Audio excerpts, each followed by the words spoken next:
La marque, c'est bon pour la santé, c'est vrai. C'est clair que, vous savez, on peut s'inspirer, on a comme ça, il y a des maîtres dans la matière qui peuvent nous inspirer. Eh bien, l'année passée, pour moi, le maître en la matière, c'était Monsieur Schneiderman.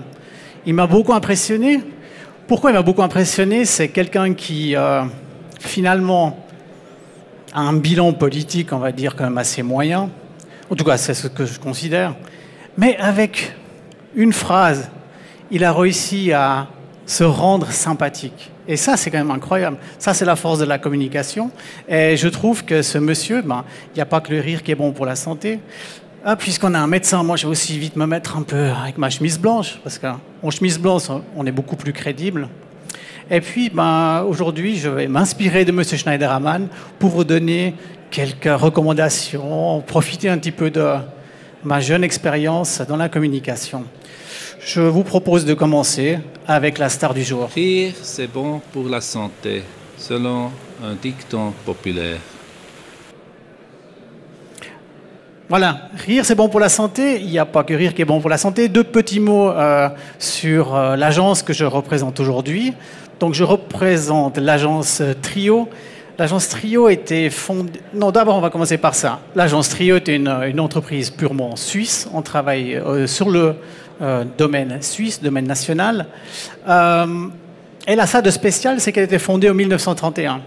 Donc elle a à ce jour 87 ans, ce qui est quand même pas mal. Ce qui est quand même pour une marque un challenge, parce que quand vous êtes proche des 100 ans, vous êtes un peu proche d'être vraiment un centenaire un peu vieux. Donc quelque part, on va toujours assimiler à quelque chose qui a un peu de poussière. Et c'est vrai que il y a quelques années, il y a même maintenant 18 ans, on me l'a fait remarquer aujourd'hui que sur LinkedIn, tout le monde me fêtait joyeux anniversaire, 18 ans à l'agence Trio. Ça fait quand même déjà 18 ans. Et puis peut-être un petit peu pour rebondir sur la marque, c'est bon pour la santé, peut-être la santé, c'est juste dire un peu c'est quoi la marque et quelle valeur ça a une marque. On va en parler un petit peu après. Je vous raconte une toute petite histoire. J'ai commencé chez Trio en 2000, je suis rentré vraiment par hasard là-bas, j'avais un mandat à finir pendant 3 mois à mi-temps, et puis je suis jamais parti. Et en 2005, l'agence Trio allait très très mal, était proche de la faillite, et les propriétaires d'avant se sont dit, bon, on va mettre la clé sous la porte. La clé sous la porte, bon, je connaissais un petit peu les chiffres, il y avait pour, on va dire un montant de 700 800 000 francs de dette dans la boîte. Donc j'avais l'opportunité de reprendre une agence avec une histoire spécifique, parce que c'est la plus ancienne agence de publicité de Suisse. Je pouvais reprendre ça pour 1 franc. Moins 700 000, 1 franc. Ça vaut la peine ou pas? Allez, on est un peu rationnel, et j'ai dit bien sûr que je la reprends. Et j'ai pas réfléchi du tout, parce que entre un être rationnel où on va se dire je vais commencer à calculer combien ça vaut, est-ce que véritablement je vais arriver à m'en sortir, est-ce qu'au bout de 3 ans ma boîte, je suis pas à 1,5 million de dettes? Non, c'est un choix purement émotionnel que j'ai fait.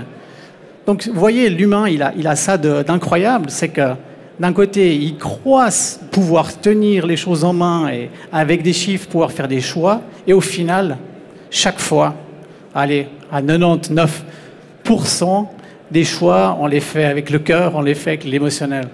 Donc, la marque, elle a ça de spécifique, c'est que elle est composée d'un travail qu'on fait vraiment rationnellement, et ce que chacun et chaque personne met dans sa relation avec cette marque. Et c'est un petit peu cette relation que j'ai envie de disséquer aujourd'hui, un peu comme un médecin, et vous donner quelques conseils, quelques indications finalement quelle est peut-être la bonne procédure pour que cette marque prenne de la valeur. Autre petite précision, cette agence est une agence 360 degrés, c'est-à-dire qu'elle couvre l'ensemble des disciplines, ce qui peut être tout à fait pratique pour votre communication. Je suis aussi là pour faire ma pub, donc c'est vrai que vous venez à l'agence Trio, on s'occupe de vous de A à Z, on est ce qu'on appelle, il y a un label de qualité, on fait partie des Leading Swiss Agencies, et surtout ce qui est intéressant, finalement, qui bosse avec nous aujourd'hui, vous voyez un panel de clients extrêmement large, des grands, des moyens, des petits. Je peux vous dire que, quelque part, moins ils sont grands, et plus c'est simple à travailler avec les gens. Et on apprécie beaucoup à l'agence Trio des entreprises avec lesquelles on peut vraiment travailler en direct. Et c'est le cas de certains, et d'ailleurs, certains de mes clients sont dans la salle et je les remercie de leur présence. Dernière chose, vous voyez cette petite animation, elle est absolument ridicule, et je ne sais pas faire ça. Ça démontre, j'ai gagné dernièrement le prix qui s'appelle le prix du publicitaire de l'année. C'est un prix comme un autre, c'est un prix que la branche s'est créée elle-même, mais qu'est-ce que ça a d'intéressant pour une marque comme l'agence Trio? Ça a d'intéressant, c'est que forcément, vous avez une ancienne marque, vous avez quelqu'un qui brille un petit peu pour cette marque, qui a une reconnaissance, et tout ça, évidemment, ce sont des choses qui vont donner aussi un nouveau souffle et des nouveaux accents à votre marque. Donc c'est important pour ça. Donc c'est un moyen de faire de la publicité, c'est un moyen d'être présent et de faire briller l'agence Trio. Donc c'est surtout pour ça que c'est important. Mais en même temps, ce rôle est important aussi parce que la branche de la publicité, elle est devant certaines difficultés. Pourquoi? Parce que je pense qu'elle n'est pas raisonnable. Parce que je trouve qu'on ne met pas assez de sens dans ce qu'on fait. On fait trop de choses. Aller sur Internet, on est bombardé de choses qu'on n'a pas envie. On a besoin, je trouve, dans la communication, à trouver de la justesse et de la pertinence. Et ça va, vous allez voir, mes recommandations du docteur vont aller un petit peu dans ce sens-là. Alors finalement, que vaut une marque finalement? Eh bien, c'est très difficile. Vous savez, il y a plusieurs moyens pour calculer la valeur d'une marque. Alors, il y a des moyens comptables, on tient compte des résultats. Il y a des moyens où on fait des études pour savoir quel est le taux de notoriété. Il y a comment on se situe dans le marché. Et après, pour moi, je le vois toujours un petit peu différemment. Que vaut une marque? Pour moi, la marque, elle vaut ça. Une marque est la valeur ajoutée entre deux produits exactement les mêmes et finalement le différentiel de ce que vous êtes d'accord de payer en plus, simplement parce que c'est une marque. Là-dedans, personne ne vous le dira, mais vous le savez certainement, c'est exactement le même produit. Ces produits, exactement, c'est la même personne qui produit ces deux produits. Mais évidemment, l'un est à peu près le double de l'autre en termes de prix. Et la différence, elle est, il y a une marque qui a travaillé, qui a capitalisé, qui a créé une sympathie, un attachement. Et je pense que c'est Knorr, c'est avec un travail de fond. En Suisse allemande, c'est encore beaucoup plus connu qu'ici, l'Aromat. Et d'un autre côté, une marque tierce, pas de bas de gamme, mais d'entrée à la Migros, le Mirador, que certains achètent certainement aussi, mais le prix l'un l'autre et les parts de marché, beaucoup plus pour Aromat. Donc cette force, on voit que la marque, elle est portée par des signes que vous avez enregistrés, beaucoup, peu, un peu, par plein de biais. Et on va essayer de trouver un peu des techniques, comment mettre ces repères dans les marques et comment le faire de manière efficace. Voilà, aujourd'hui, on est dans la digitalisation. On a des mots extrêmement modernes pour parler de la communication digitale. Évidemment, je serais crétin que de m'inscrire en faux par rapport aux nouvelles technologies, puisqu'elles nous amènent également des éléments et des manières de cibler incroyables. En même temps, je me rends compte, chez mes clients, la complexité que ça représente. Toutes ces possibilités aujourd'hui, tous ces canaux. Et d'ailleurs, quand on est dans ces canaux, qu'est-ce que je dois choisir? Je peux faire 50 actions de communication pour un petit prix. Est-ce que je dois encore faire du print? Est-ce que je dois encore faire des choses classiques? Je sens vraiment aujourd'hui je ne sais plus quoi faire. Toutes ces apps aussi, est-ce que je dois installer une app? Est-ce que je dois produire une app? Moi, je dis non, stop, ça suffit. Stop, allez. Les 3 conseils du docteur Schneiderman, donnés avec beaucoup de calme et beaucoup de retenue et d'expérience.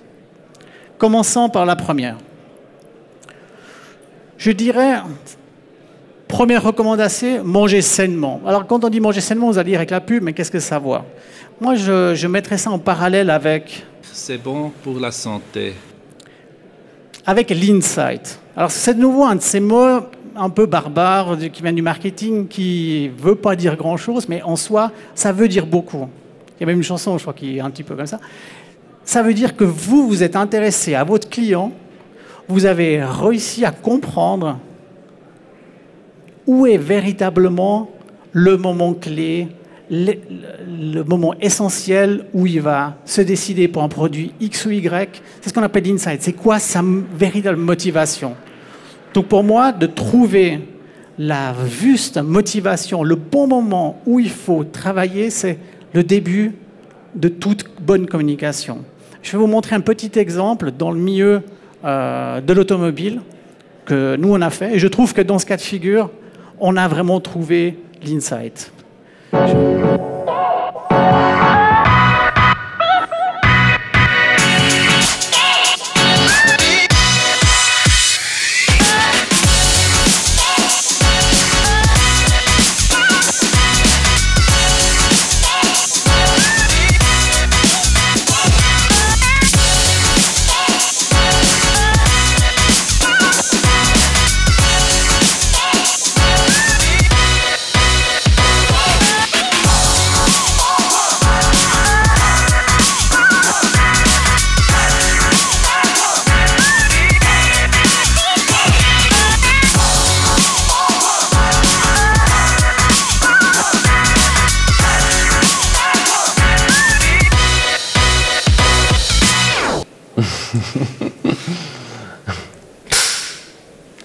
Bonjour, c'est Stéphane Ambiel, votre ambassadeur Émile Frey-Crissier.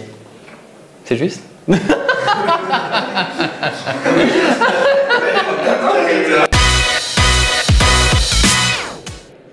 L'insight, dans ce cas de figure, vous l'aurez compris, c'est pas très compliqué en fait. C'est au moment où vous allez acheter une voiture, le moment clé, c'est quand vous allez essayer la voiture. En préambule, en étudiant l'environnement, on voit que les gens, ils vont sur tous les sites web, ils se renseignent, les comparateurs, ils vont sur Autoscout, ils vont voir des concessionnaires à gauche, à droite. Le jour où ils ont décidé de faire le test drive, c'est que dans leur tête, ils sont prêts à faire cette dépense-là. Donc, au lieu de faire de la communication en amont, qui coûte extrêmement cher pour ramener les gens chez vous, pour venir voir juste des voitures, nous, on a pris tout l'argent, tout le budget pour capitaliser sur le moment du test drive, donc de l'essai de la voiture.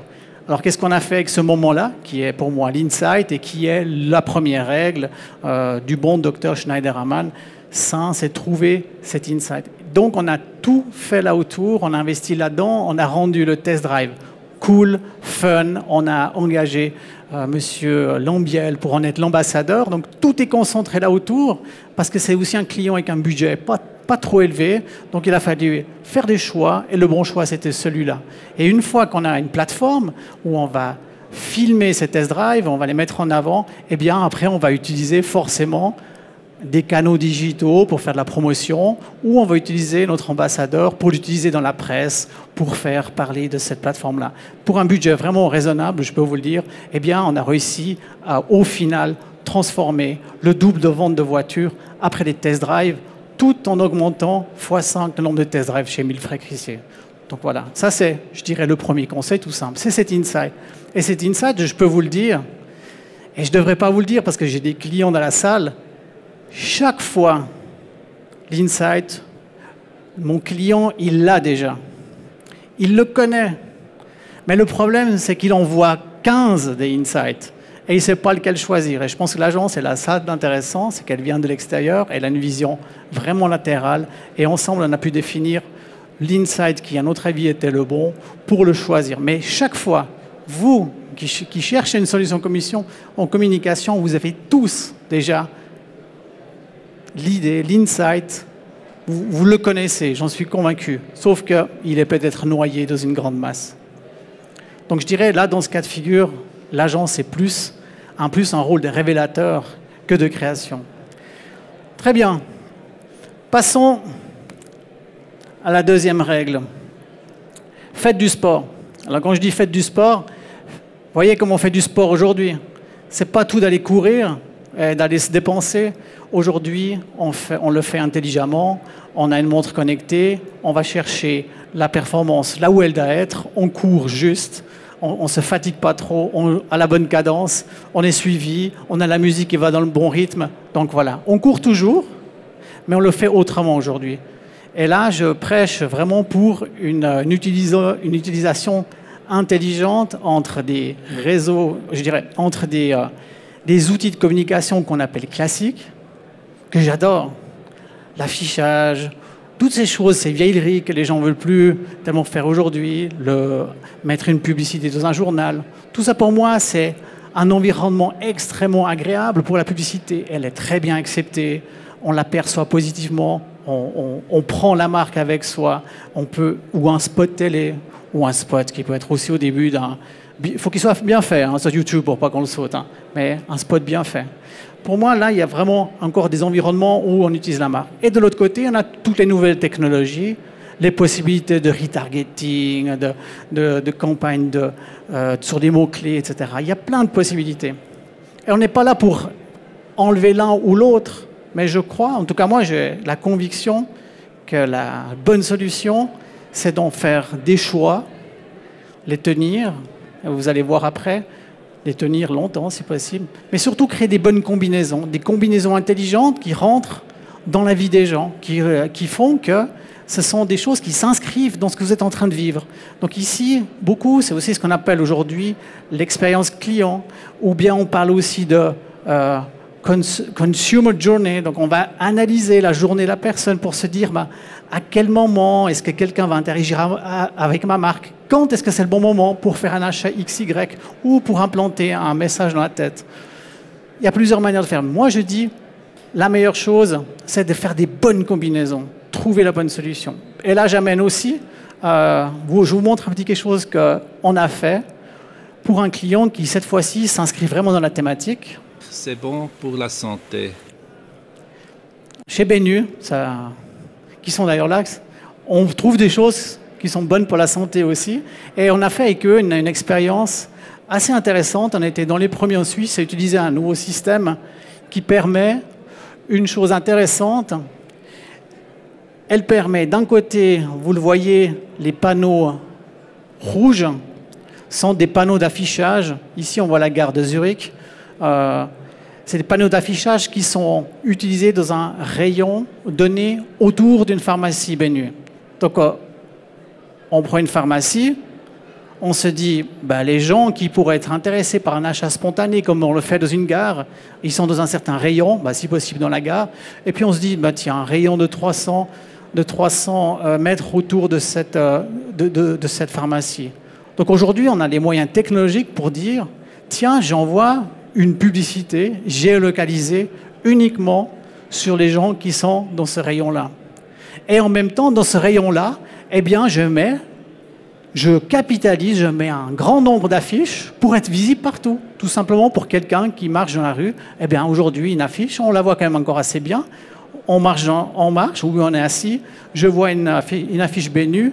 En même temps, je suis sur une de mes apps de news préférées, comme 20 minutes. Et comme par magie, eh bien, c'est une pub Benu qui arrive en même temps, qui va vous dire, il y a une pharmacie Benu tout près, et si tu venais chez nous? Donc là, je trouve que c'est exactement les bonnes connexions aujourd'hui qu'on peut faire entre du classique et du digital. Si je continue, donc vous voyez, pour les gens qui sont dans ce rayon-là, ils voient donc ces publicités sur ces réseaux-là, la combinaison avec les affiches, et au final, on a même la citation du client qui devient tout rouge, je pense maintenant, qui a affirmé qu'effectivement, c'est un véritable succès, puisqu'on a véritablement réussi à augmenter le trafic à la fois dans les pharmacies et le vente. Ici, la thématique, c'était des cartes fidélité, qui est un outil extrêmement intéressant dans une pharmacie. Donc voilà, je dirais conseil numéro 2 du docteur Schneiderman, ce qui est certainement bon pour votre marque, c'est d'être malin dans la combinaison, des choses qui font véritablement du sens par rapport à un objectif donné. Alors c'est des petits exemples, mais souvent ce sont des petits exemples qui véritablement démontrent cette puissance-là.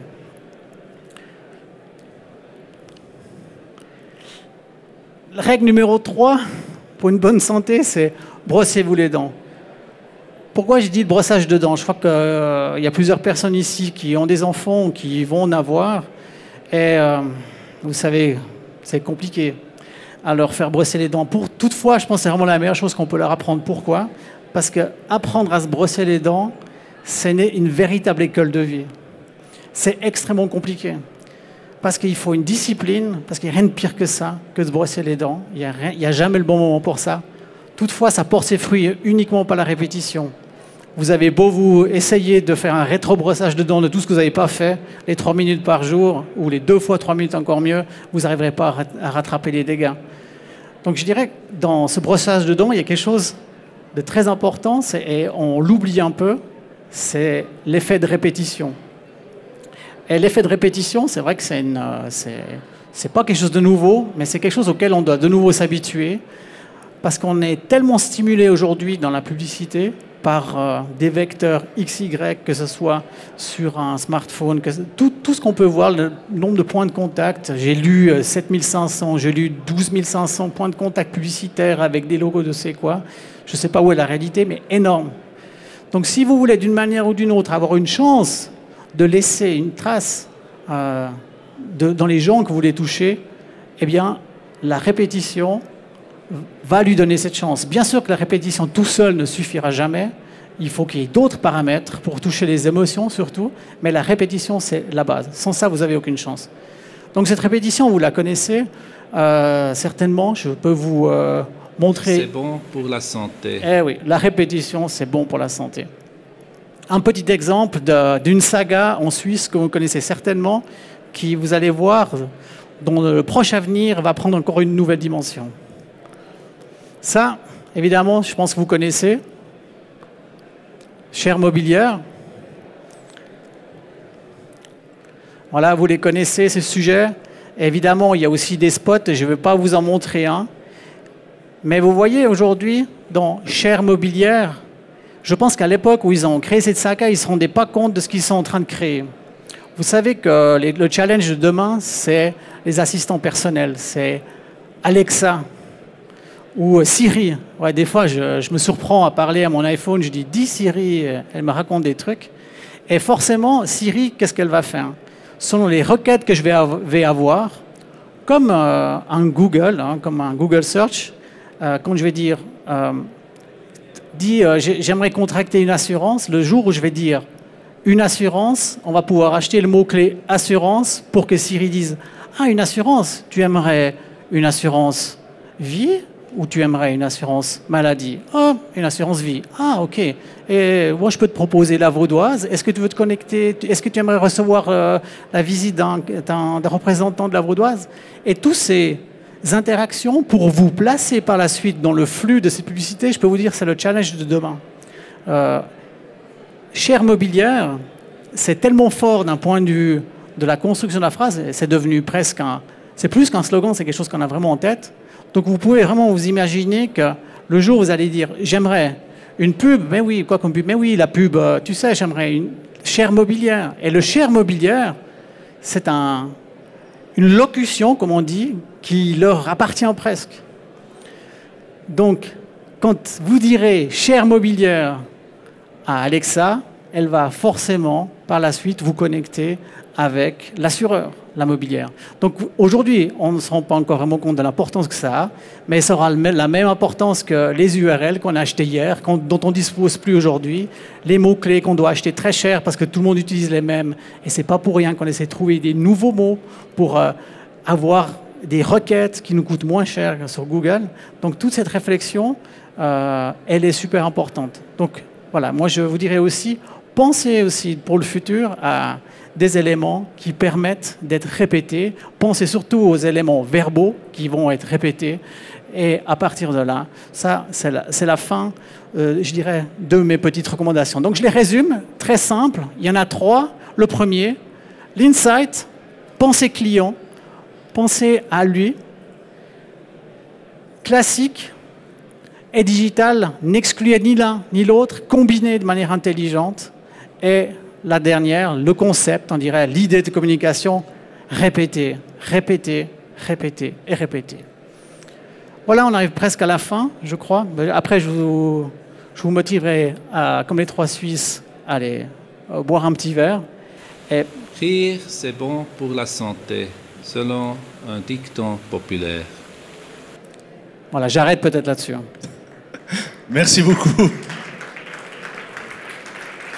Michael Cam, j'avais fait mon introduction sans savoir ce que vous allez... Je pense que vous m'en voulez un peu. Hein, Pas du tout. Ok, alors ça va. Ça montre la force. Okay. Vous voyez? Même vous avez pensé. Même moi. Ça veut dire quoi, ça même? Ça veut rien dire. Est-ce qu'il y a des questions dans le public? Michael Cam sera également à votre disposition tout à l'heure, si vous avez encore des questions. Moi, j'avais quand même une question sur un avis, sur votre avis qui peut nous intéresser, en sachant que les gens sont noyés dans des pubs, ça devient de plus en plus difficile, également pour vous, j'imagine, de créer la bonne publicité, le bon canal. On sait que le subconscient travaille de plus en plus. Est-ce que vous pensez, comment vous voyez la publicité classique? Mais là, on parle dans 10, 15 ans. J'ai l'impression que les plateformes de publicité vont petit à petit se restreindre. Pourquoi? Quand il y a trop, il y a un sentiment d'aversion qui se met en place. On est tous comme ça. Donc on voit déjà aujourd'hui des missions un peu politiques où on dit plus d'affichage dans certaines villes. On a vécu ça sur Genève, par exemple. Alors c'est pas juste une gaine-ferraille, hein, c'est pas que ça. C'est tout simplement, il y a une action politique, si j'ose dire, et l'affichage, par exemple, si vous, dans les statistiques, à 90%, les gens aiment bien l'affichage. Ils n'ont absolument rien contre l'affichage. Par contre, il y a l'aversion, mais elle est beaucoup quand même au niveau digital. Je ne sais pas ce qu'il en est pour vous. Il y a ce qu'on appelle le programmatique et le retargeting. C'est absolument détestable. Vous achetez une fois un maillot de bain rouge, pour toute votre vie, on a l'impression que vous allez acheter plus que des maillots de bain rouge. Donc c'est vraiment terrible. Donc je pense que là, il va falloir que nous, publicitaires, mais aussi les clients, on doit être plus raisonnable et plus économe, je dirais, que les moyens pour ne pas faire une surcharge. Très bien. Merci. Toujours pas de questions dans le public? Madame? Non? Très bien. Alors je vous demanderai encore une fois de l'applaudir, s'il vous plaît. Michael Cam, qui nous a fait le plaisir d'être avec nous ici au forum PCF.